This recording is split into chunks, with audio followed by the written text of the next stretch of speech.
Welcome, Matthew Knott and Lisa Visentin. We'll start with cybersecurity today. Matthew, over the last 12 months, there have been a number of hugely consequential cyber attacks in Australia. The latest attack hit Latitude Financial. What are the basic things we should know about the hack?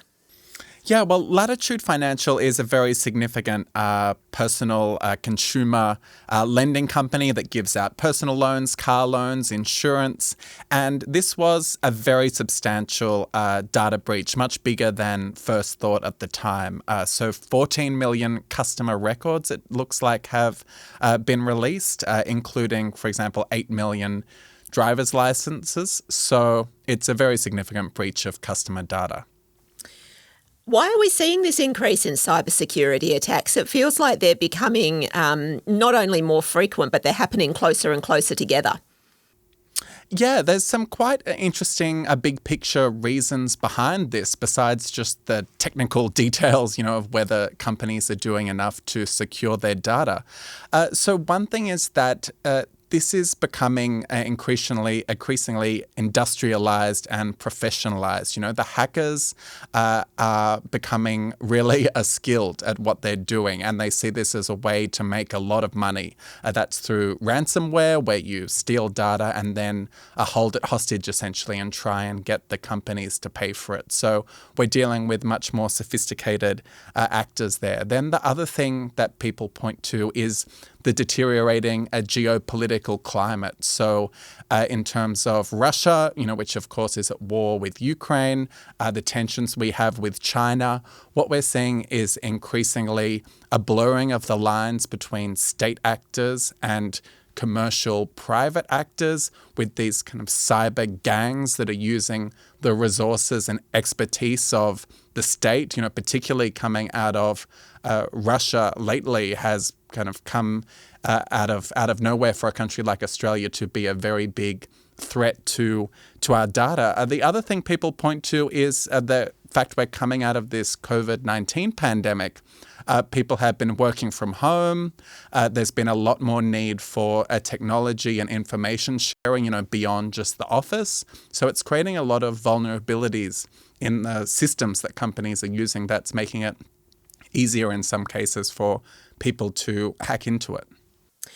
Is the government doing enough to protect? Sorry, I'll start that again. Is the government doing enough to prevent the hacks, Matt, or is it really not a space that there's much for the government to do in? No, the federal government is saying that they're behind the eight ball on this, and they're trying to do as much as they can to catch up. Obviously, the election was last May. What Claire O'Neill, the Home Affairs and Cybersecurity Minister, says is that Australia's about 5 years behind where it should be on this front. Now, Malcolm Turnbull, for example, did quite a bit in this space. He was a tech guru himself, and he took cybersecurity seriously. But, you're always trying to catch up to where the criminals, where the hackers are.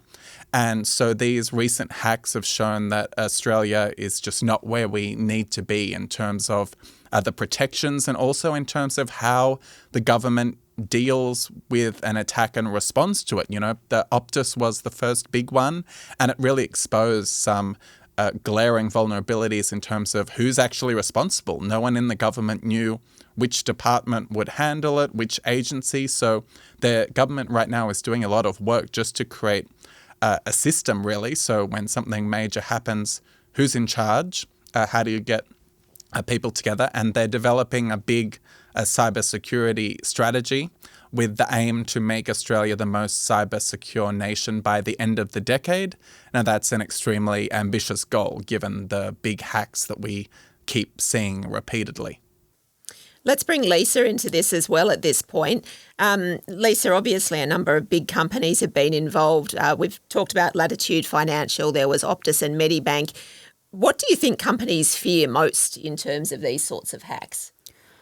I think it's an embarrassing situation for them to be put in whenever this occurs, because it looks like they haven't put in place the proper security apparatus to protect the personal information of their clients and their customers. And then I think secondly, the major fallout is they get lumped with, more often than not, a ransom. and put in this sort of diabolical position about whether or not they pay it. And if they don't, often if their customers' details aren't leaked online, they are tied up with sort of destruction to their processors, trying to get back into their systems. An outcome that we know all too well at Channel 9, we were hacked a couple of years ago, and you remember it took us a long time for our systems to get back up and running again. Yeah, the reputational damage is not to be discounted, isn't it? Because people understandably get very upset when it happens to them, and they want to know why companies aren't doing more to help them when it happens, but to stop it happening in the first place. Yeah, absolutely. But I mean, we've seen such big names, such big companies who you would assume have the most sort of prestige systems in place to stop this happening. They've been exposed, and I think even with the Medibank hack, the Prime Minister's details were at risk of being leaked online. So it's something that sort of goes to how sophisticated these attacks are at this point. Let's move on to a related subject, which is our relationship with China, a constant theme in Australian politics. This week, there seems to be some signs that the tension between Australia and China is easing. China agreed to fast-track a review of trade bans on Australian barley exports, giving hope to other exporters that the bans on their products might also be lifted. Before we get into that, can you remind us of when the bans started, Matt, and what should we know about them? Yeah, so in one sense, this really tracks the relationship and the deteriorating relationship that Australia has had with China. So our relations started souring around 2017, 2018, when you saw the government, for example, not allowing Huawei, the Chinese company, to be part of the 5G rollout. We saw a lot of concern about foreign interference in Australia. So in October 2018, China announced an anti-dumping investigation into Australian barley. China is a huge source for barley exporters, but nothing really happened. It was just an investigation. That changed in May 2020 when China announced an 80% tariff, which is huge, on barley exports for Australia. Now, the important thing to know about that date of May 2020, it's just a month after Scott Morrison endorsed an independent investigation into the origins of COVID-19. So this was the peak period of tensions between Australia and China, when things really started going badly awry. China took a lot of offence to that. Australia got quite out on the front foot in terms of calling for that investigation. So you can see why people create a link between the political factors, the COVID-19 pandemic, and this tariff that was announced just a month later on barley. So why would China be agreeing to fast-track the review right now, Matt? And what else could we expect once the ban is lifted, should indeed it be lifted? So Australia took a case to the World Trade Organization to try and get a finding, that China had done the wrong thing here and not complied with global free trade rules. That it takes a long time. The WTO is quite bureaucratic and cumbersome, but that process was recently completed. Both China and Australia received the report from the WTO on this case, and what we know, or what we think we know, is that it wasn't good for China, essentially, that the WTA was going to support Australia rather than China. So what the government here is doing is giving China an off-ramp to save face, because soon thereafter, this report would have been made public and other member nations would have been able to see it as well. So what we're seeing here is Australia suspending the case, China announcing this 3-month review. So presumably they will announce some changes after those 3 months that allow Australian barley to start going back into China.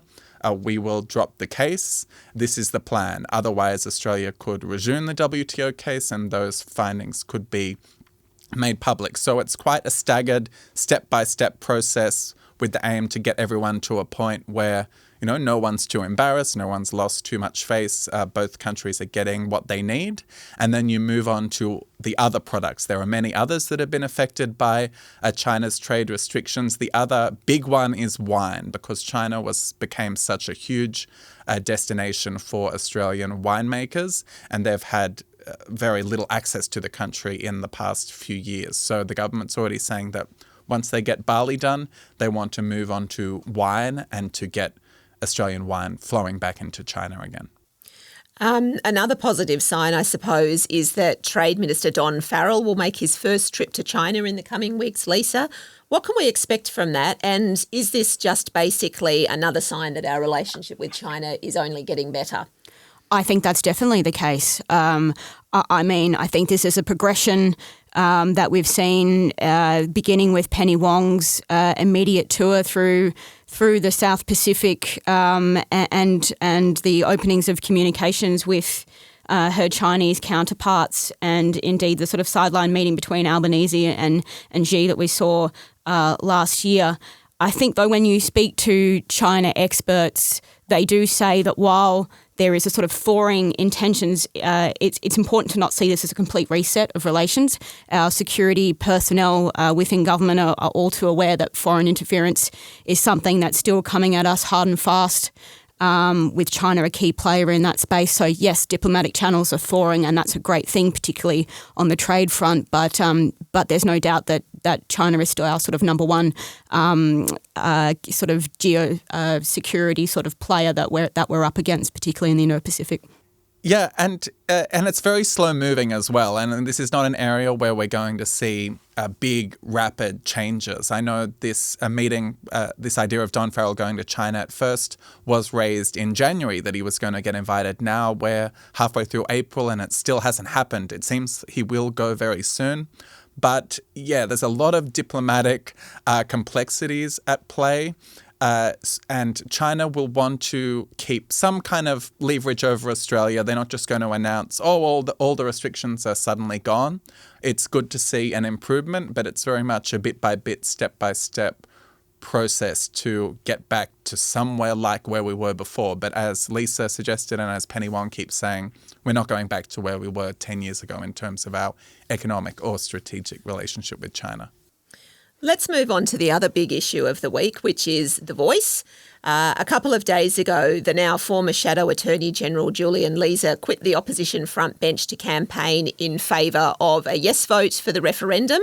Lisa, can you tell me a little bit more about what we know about his position and what has happened since he made that announcement? Sure. So Julian Leeser's resignation from the front bench was pretty much a foregone conclusion the moment that Peter Dutton and the Shadow Cabinet decide to oppose The Voice. That meant he, as a front bencher, would have to adopt that position publicly. It is something that was essentially untenable for him if you look at his history. It goes back a decade, his involvement with The Voice. He was one of the early architects sort of working alongside the key figures in the Voice key sort of Indigenous figures in the Voice campaign now, Noel Pearson, Megan Davis. He was working with them as a lawyer and a constitutional conservative to come up with sort of early drafting in that space. So it really was going to be impossible for him to turn around and adhere to this Liberal Party position of opposing The Voice. He even went so far as established an organisation called Uphold and Recognise. The primary purpose of it was to build support for The Voice in conservative circles. So there's a sort of a really interesting fallout happening now where he moves to the backbench so that he can campaign for The Voice.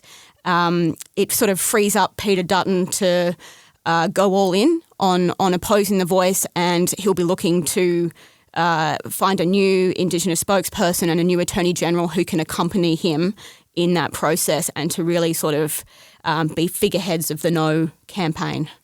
Last weekend, of course, we saw the former Indigenous Affairs Minister Ken Wyatt quit the Liberal Party altogether. Are we likely to see any more resignations, Lisa, either, in the way that Julian Leeser did it to go to the backbench, or from people maybe who have left politics but still remain members of the party who think this is something that they can no longer live with? On the front bench at this stage, I'd say no, but I'd also caveat that with saying it's probably a watching brief, just depending on how the tenor of the campaign unfolds, how fulsomely Peter Dutton and whoever his new spokespeople, whoever he appoints to those roles, how they take on and how they advocate for this no position. It might end up being a little too robust for some. But having said that, Julian Leeser has made the point when he quit that he kind of was really an outlier on the front bench in terms of his passion for The Voice. There aren't there are others who are sort of lukewarm or maybe amenable to it, but they're not sort of ardent supporters like he was. So I'm not sure this is an issue that could push them over. Broader into the party, who knows down into the party branches whether there are individuals that will defect in that way. But, it's a pretty spectacular turn of events to lose your two Indigenous affairs spokespeople, Ken Wyatt being the first Indigenous Australian to hold that portfolio, and then his successor in opposition, Julian Lisa, in the space of a week. So, Matt, how damaging is all of this for opposition leader Peter Dutton, bearing in mind that there already have been questions around his leadership following the historic loss of the seat of Aston a couple of weeks ago at a by-election? Yeah, and it's a very curious time in politics because this announcement came just a few days after Aston, which was a really historic defeat, a really embarrassing defeat, to be honest, for the Liberal Party. And the clear message was that their message isn't resonating where it needs to be resonating. Their approach, which has been very negative, voting no on most of the government's big initiatives, isn't working, clearly, based on the evidence we're seeing. But Dutton really is doubling down on the strategy that he has had. He's going to say no on this huge, seismic issue of the voice. It's probably going to marginalise him more from the type of more progressive-minded voters that the Liberal Party needs to win back in places like inner city Sydney and Melbourne. But he's doing this to, I think it is personally what he believes. He's sceptical of the idea of this constitutional change. And B, he's holding together the party and keeping it united. It's incredibly conservative now. What's left of the Liberal Party in Canberra, now increasingly dominated by the LNP Queensland unit there. And so he's keeping the party united, the increasingly conservative part of that, but that's isolating the moderates more, which is why Lisa had to go. So the question is, whether he's entrenching his own leadership and staying popular with the conservative elements in the party at the expense of broadening it out to be in a position where it could potentially win another election. Lisa, does this all give the referendum a better chance of success, or will the turmoil that is being experienced largely within the Liberal Party, to be fair, become ultimately damaging for the overall question that Australians are going to be asked to answer? So I hate to be a fence-sitter on this one, but I really think it's on a knife edge at the moment. Polling that our papers have done through Resolve puts support for the referendum at about 57%. So I think a lot of it's going to turn on exactly how the campaign is run. I think that will boil down to just how powerful and emotive the Yes campaign is. We know they've got huge corporate backing, very significant financial resources. If they're able to bring in people who aren't politicians to kind of humanise this campaign, sports stars, prominent Indigenous figures to really make the case, it might sort of overshadow the political argy-bargy that's really dominated everything at the moment. It might render the coalition's sort of negative campaigning on this to kind of like a sideline issue, but it's going to have to be really, really powerful. And I think there's a wild card factor here in someone like Jacinta Price, who's the country Liberal senator for the Northern Territory. She's capable of being a very powerful voice in this debate. She has, the lived experience of an Indigenous woman, and she's a very ardent no campaigner. And if she gets sort of promoted to the front bench, and even if she doesn't, I suspect we'll see a lot of her on the campaign, and she could help really give a sort of ballast to Peter Dutton's no position. Thanks so much for joining us today, Matt and Lisa. Thank you. No worries at all.